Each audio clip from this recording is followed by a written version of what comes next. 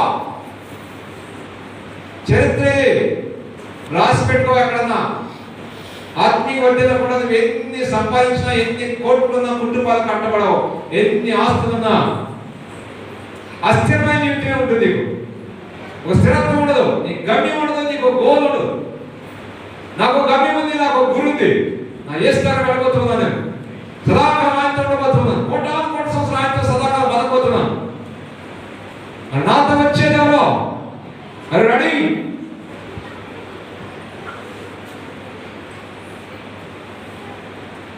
దేవుడితో ఆ సంబంధాన్ని పెంచుకుంటే సదాకాలం దేవుడి అవకాశం మనకు కలుగుతుంది.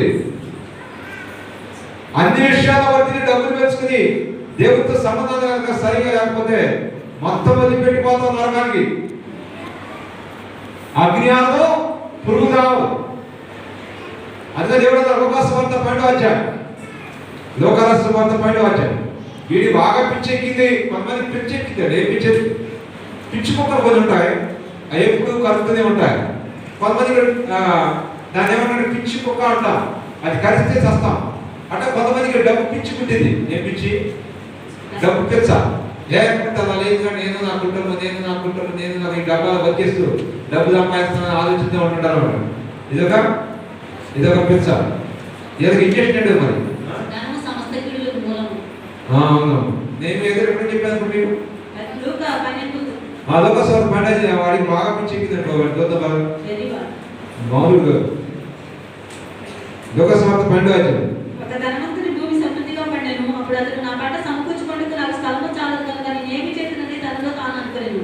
నేను ఇలాగ చేతును, నా కొట్లు విప్పి వాటిని గొప్ప వాటి కట్టించి అందులో నా ధాన్యమంతటిని, నా ఆస్తిని సమకూర్చుకొని ప్రాణమా అనేక సంవత్సరాల విస్తారమైన ఆస్తి నీకు నీకు నీకు సమకూర్చబడింది. ఎవరికంట? వాడు మనసు వేసుకుని ఆల్రెడీ చెప్పుకున్నాడు, నా ప్రాణమా ఎంత నీకోసమే, నా ప్రాణమా తినుము త్రాగుము సంతోషించినది. ఏం తినే తాగే నాకు అర్థం కాదు. గట్టిగా 50 సంవత్సరాలు దాటింటే షుగర్లు, బీపీలు ఎక్కువ తింటే అరగదు, గ్యాస్ ట్రబుల్ 20 చిన్నపిల్లల నుంచి గ్యాస్ ట్రబుల్ వస్తుంది. ఏం తినే నాకు అర్థం కాదు. చిన్నపిల్లల నుంచి గ్యాస్ ట్రబుల్స్ వస్తున్నాయి, భయంకర అనారోగ్యాలు వస్తున్నాయి. తినుము త్రాగుము సుఖించు అని చెప్పుకుంటూ ఉన్నాడు. దేవుడు అన్నాడు కదా, రే వెళ్ళివాడా, ఈ రాత్రి నీ ప్రాణం అడుగుచ్చి ఉన్నాను, నీ సిద్ధపరిచి ఎవరి వాళ్ళు అంతా చెప్పాను. మనం ఏదో ప్రిపేర్ చేసుకుంటూ ఉంటాం, సిద్ధపరచుకుంటూ ఉంటాం, అవన్నీ కూడా దేవుడు చూస్తూనే ఉంటాం. కానీ ఇప్పుడు మాత్రం వాస్తవం, ఇవన్నీ దేవుడికి ఉపయోగపడాలి, నమ్మత బిడ్డలు కానీ నమ్మత ఆస్తి కానీ దేవుడికి ఉపయోగపడాలి అనే దృక్పథంతో బతికామంటే ఏదో ఒక ఎక్కువ రకం దేవుడు అని వాడుకుంటాం. ఏదో రకం ఎక్కువ దేవుడు అని వాడుకుంటాడు. ఆ దృక్పథంతో గుండెలుగా ఉంటే ఇలా రైట్ మంచి మార్గంలో ఇవ్వదాం. దేవుడు ఏదో విధంగా నీ బిడ్డని, ఏదో విధంగా నీ ఆస్తిని నా పరిచయంలో వాడుకుంటాడు. అలాంటి ఆస్తి కలిగి బ్రతకండి. నిశ్చయతలో మహా గొప్ప దీవెని మీరు పొందుకోబోతున్నారు. ఎందుకంటే మన ఆస్తిని దేవుడు చూస్తాడు, మన ఆస్తిని దేవుడు చూస్తాడు, మన ఆలోచన దేవుడు మన ఆలోచన చాలా జాగ్రత్తగా పరిశీలన చేస్తాడు అన్నమాట. మన ఆర్థికంగా వర్ధిల్లాలంటే ఎలా ఉండాలట? దేవుని యొక్క ధనవంతులుగా ఉండాలట. ఎలా ఉండాలి? దేవుని యొక్క ధనవంతులుగా. వీడున్నాడు ఎల్లడు, వీడు దేవుని యొక్క ధనవంతులు కాకుండా తనతోనే కూర్చుకుంటూ ఉన్నాడు. మన కొరకు కూర్చుకోవడం కాదు. ఈరోజు అపమానాలు వెళ్ళిపోదామా? దేవుని ఆమోదం మొదలు వేళ ప్రకటన 17:14 సరేనండి. ప్రకటన 17:14 వచ్చింది. పిల్లతో యుద్ధం చేతులు కానీ గొర్రె పిల్ల ప్రభువులకు ప్రభు రాజులకు రాజే ఉన్నందున తనతో కూడా ఉండిన వారు, పిలువబడిన వారే, ఏర్పరచబడిన వారు, నమ్మకమైన వారే, దేవునికి ఆమోదాన్ని పొందినటువంటి వారు, నమ్మకమైన వారే, జయం పొందిన వారు, దేవునితో కలిసి యుద్ధం చేయబోయేవారు. మెగిద్దోన్ యుద్ధంలో ఎవరు యేసయ్యతో సైన్యంగా ఉండబోతున్నారంటే ఎవరైతే నమ్మకంగా ఉంటారో, విలువబడిన వారు అనేకులు, ఏర్పరచబడిన వారు కొద్దిమంది, వాళ్ళలో కూడా మరి కొద్దిమంది జయించేవారు అనగా నమ్మకమైన వారు. ఈ నమ్మకమైన వారి కొరకు దేవుడు ఎదురు చూస్తూ ఉన్నారు. ఇలాంటి దేవుడికి ఆమోదాన్ని పొందినటువంటి ప్రజలు అంటాడు.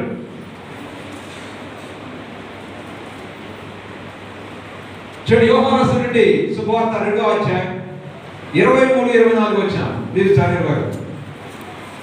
యోహాను రాసిన శుభవార్త 2వ అధ్యాయం 23-24 వచ్చిన చదవగలరా?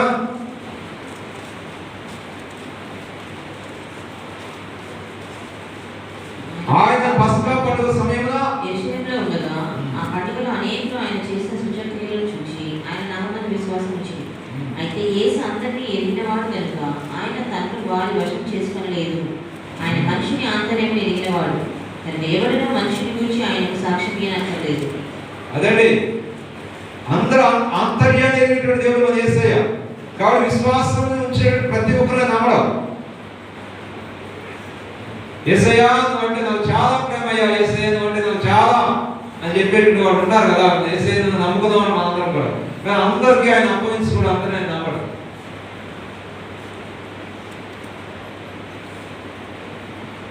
న్యాయాధిపతుల గ్రంథం 7వ అధ్యాయం 1-8 వరకు. ఇక్కడ నేను ఈ విషయాన్ని మీకు వివరిస్తాను. ఇక్కడ